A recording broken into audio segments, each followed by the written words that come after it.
வணக்கம் குட்டி நண்பர்களே. ஒரு அழகான அதிகாலை நிறசைகள். ஒரு சிறிய கிராமத்தில் ராமு என்ற இளைஞன் வாழ்ந்தான். ராமு வேலையின்றி நண்பர்களுடன் விளையாடி காஃபி கடைக்கு சென்று நேரத்தை வீண் செய்து நான் ஒரு பெரிய ஆளாகலாம் என்று கனவு கண்டான். ஆனால் அவன் ஆசைகள் அவனை சுற்றி சுழன்று முன்னேறவிடவில்லை. ஒரு நாள் அவன் கிராமத்தின் பழமைவாதி முதியவர் சாமியாரிடம் சென்றான். அண்ணா, என் வாழ்க்கை ஏன் இப்படி? நான் என்ன செய்யலாம் என்று கேட்டான். சாமியார் சிரித்து, வாராமு, உனக்கு ஒரு கதை சொல்கிறேன். இது ஆமையின் 4 ஆசைகள் என்று அழைக்கப்படும். இதை கேட்டால் உன் வாழ்க்கை திரும்பும் என்று சொன்னார். ராமு கேட்டுக்கொண்டிருந்தான். வணக்கம் குட்டி நண்பர்களே. சூரியன் மெதுவாக மறைய ஏரியின் நீர் பளபளத்தது. பிரகா ஆமை கால்கள் சோர்ந்து, இந்த ஏரிதான் என் ராஜா சைஸ் பெட் என்று சத்தம் போட்டுக்கொண்டே ஒரு பெரிய தாமரை இலையில் ஏறி வயிற்றை தேய்த்து கண்களை மூடியது. இனி யாரும் தொந்தரவு செய்ய முடியாது என்று முனகியது. ஆனால் பொல ஒரு சின்ன மீன் பிரகாவின் மூக்கில் நுனியால் தட்டியது. ஏய், யாரு?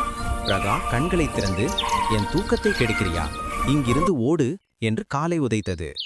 மீன் தண்ணீரில் சுழன்று சிரித்தது. ஆமை அண்ணா, தூக்கம் என்பது ஓய்வு. ஆனா ஏரி என் வீடு. நீ தூங்கினா நான் எங்க போவேன்? சரியான இடம் தேடு. பிரகா முனகியபடி கரைக்கு ஊர்ந்து வந்தது.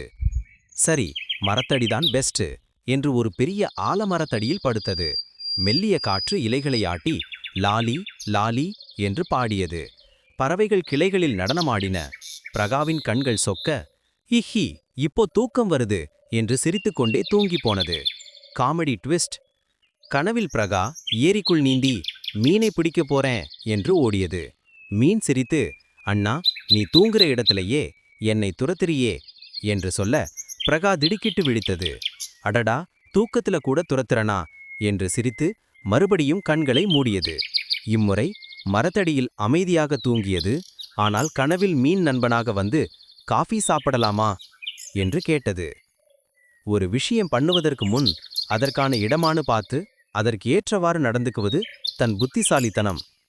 ஓகே குட்டி நண்பர்களே, அடுத்த கதையில் சந்திப்போம்.